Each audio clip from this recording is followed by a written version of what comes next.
have a quick selfie. Cheers. Thank you, Nigel. From Brexit champion to political pariah. There we are.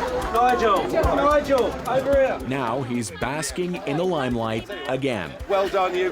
Will Nigel Farage put his stamp on Britain's future? You got a big kiss on that. His supporters believe it.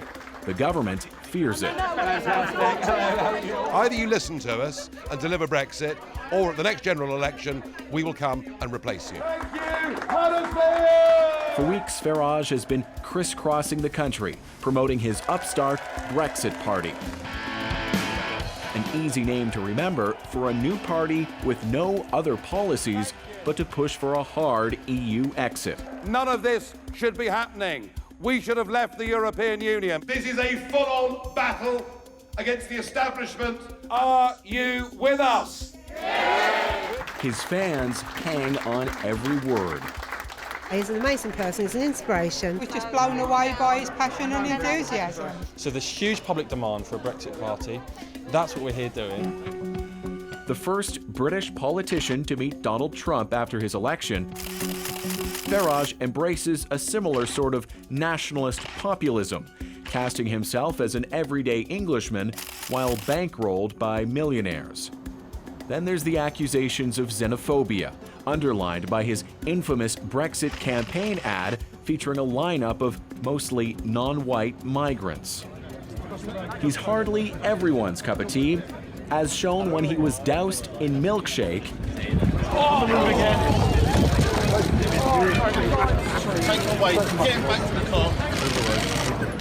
and left seething. He is the governor of Brexit. Give him a huge welcome, please. It is Mr. Nigel Farage. The longtime face of the UK Independence Party, he was a Brexiteer before the word Brexit existed. After all these years, though, why don't you accept any responsibility in the mess that Brexit has become? Because I'm not called Theresa May. And I haven't lied to the British people. I want us to be an independent, just as you are. Canada, I mean, you would not want NAFTA to become a political union and for a court in Mexico to decide how you should live your lives in Canada. If you put that to the Canadian people, they'd be appalled by the idea. That's what's happened to us. Oh, you're right.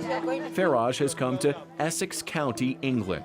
3 years ago, 62% of voters here chose to leave the EU, making it fertile ground now for the Brexit Party. We voted to leave, and the current government is not honouring that democratic vote. I don't want to be one European country where it's all dictated by politicians. I don't. That's the sentiment Farage is tapping into. Dismay over the Brexit deadlock and anger toward the government. But will it work? I think he's a disturbing influence, quite frankly, with his far-right agenda. I don't think we need him. He's stirring up politics, so yeah, that can only be a good thing, I think. It's not that he's so wonderful, it's just he's the best of a bad bunch. Britons are about to vote in European Parliament elections. It's hard to tell. There are no campaign signs to be seen, only these flyers showing up in the mail. Keep in mind, this is the vote that was never supposed to happen. Britain chose to leave the EU and give up its seats in the European Parliament. The Prime Minister said so many times. Asking you to vote in European elections nearly 3 years after our country decided to leave. What kind of message would that send? But that was then, and this is now. Theresa May launching the Tory election campaign, albeit half-heartedly, to no applause. Next Thursday, we will be holding European elections. The Conservative Party didn't want to be fighting these. This was the campaign that nobody expected to happen. Nobody expected it, least of all him. Always close the door behind you. Charles Tannock, a Conservative member of European Parliament for 20 years. We're doing our very best. He's a veteran of these campaigns, but none quite like this. Certainly some Conservatives who are Brexiteers feel very frustrated that a leave hasn't been delivered after 3 years. Don't kick Mrs May. She's doing her very best at the moment to try and find a compromise to get it through the House of Commons. Brexit has wounded Britain's two main parties, the ruling Tories and opposition Labour. Both are blamed for bungling the EU divorce, opening the door for smaller parties to make gains. Just ask the country's top polling guru, John Curtis. Voters are somewhat struggling to retain their loyalty to political parties that apparently either cannot deliver or cannot explain where they stand on Brexit. We will now be extraordinarily surprised if the Brexit Party doesn't emerge as the single most popular party in these elections. That is our new London leaflet. Have you seen it? Not to be outdone, though, there are those campaigning just as hard for the other side, the pro-Europeans like Change UK, the independent group. Yes, that's a mouthful. They're a coalition of sorts formed to fight Brexit, with many supporters who've deserted the main parties, like Carol Tongue, a former Labour lawmaker. This is your opportunity to come out and vote to say, we want to stay in the European Union. Roughly half of voters still do want to stay in the EU.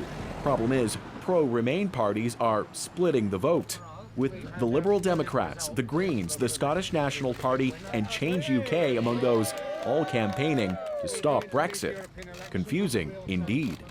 Make your vote count. Vote next week to stop Brexit.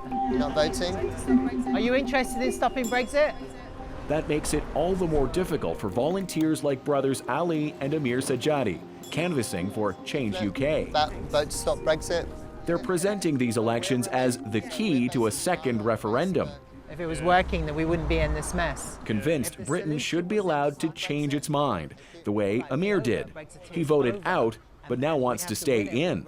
And they're both frustrated. We should be discussing unemployment. We should be discussing social welfare, housing, knife crime. So people aren't interested. They want to know what's going to happen with Brexit because the insecurity that has clouded this country is perpetual. It keeps on going and people don't know what's going to happen. Just like I'll take you. out means out.